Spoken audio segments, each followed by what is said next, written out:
So I know this is sometimes how you feel, right? Oh, go ahead, make one more change. It's nonstop, isn't it? It's like, oh, how can I even deal with this anymore? And it's only, in my opinion, going to get harder and more and more and more.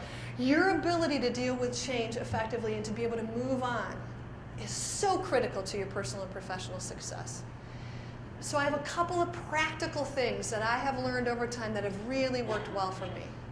This is really my favorite book in the last 10 years that I've read, and it's called Who Switched Off My Brain? And Dr. Caroline Leaf has connected the words and the power of our words with the whole biochemical thing that happens in our bodies. And here's what she said. So this is great for the whiners, as you think. And we're all whiners to a certain degree, right? What she says is negative words can be more harmful to you than the person you say them to.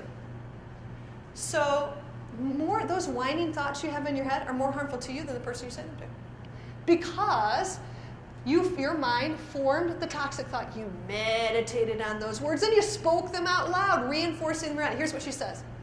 Because you created a negative stronghold, your body reacts with stress. If the stress chemicals flow in your brain for longer than, how many seconds? Read that out loud for me. How many seconds do you have? Tell me again. One more time. How many seconds do you have? 30. You think about that whining, complaining thought that you're thinking, that negative thing that's in your mind for longer than how many seconds? 30. Here's what happens. Your thinking, your intelligence, your body, and everything else are all going to be negatively affected. You are slowly killing yourself by letting those stress hormones. There are times when I literally think, okay, I have 30 seconds. I'm blowing it out because I'm so stressed and I'm going, I cannot say that. I refuse to say that because I know my words are powerful. How many of you notice that people are terrible drivers out there? Anybody with me on that? Like they don't understand the concept of merge, yield.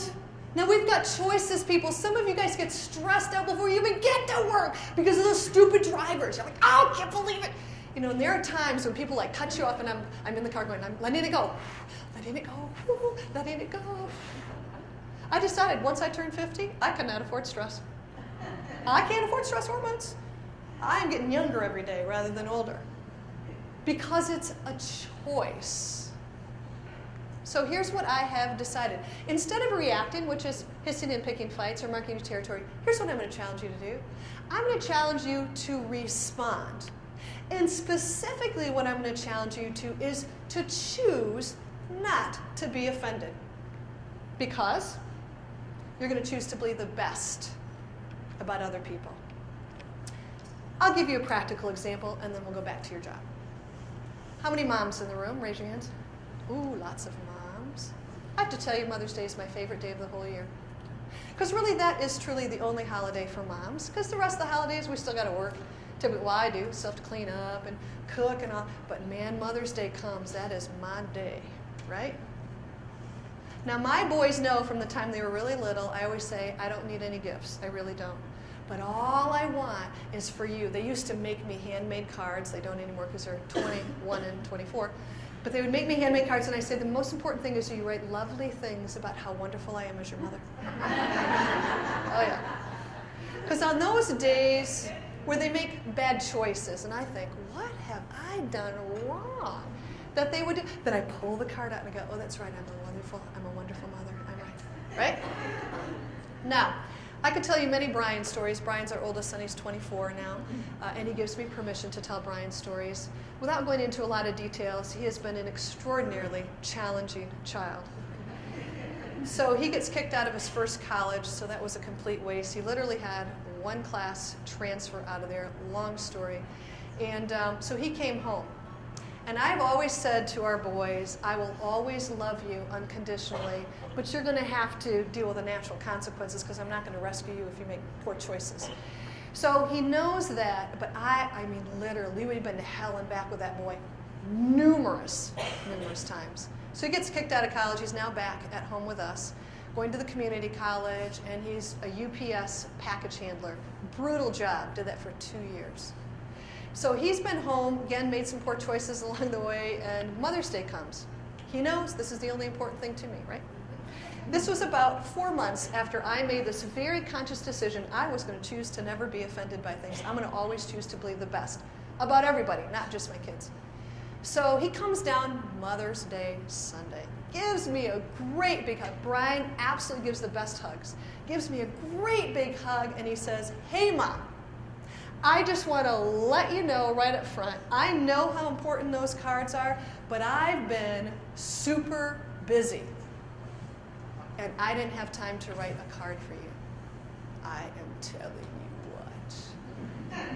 Every mother part of me wanted to list the 110 ways I have been there for that child over the last 4 years. I mean, every piece of me wanted to be offended.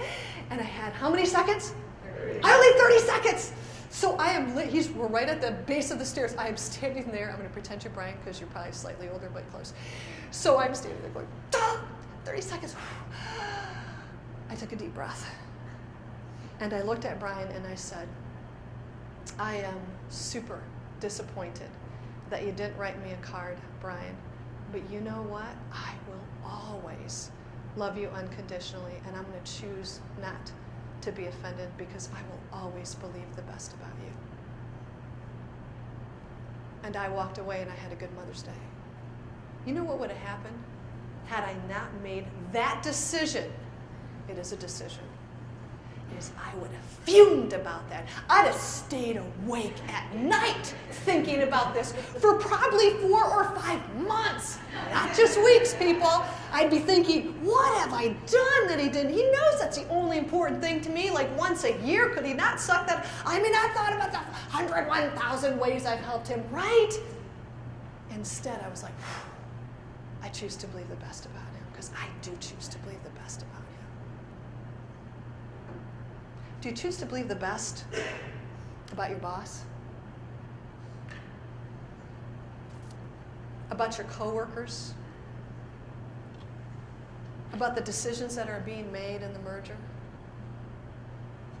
We can become so easily offended. It's ridiculous.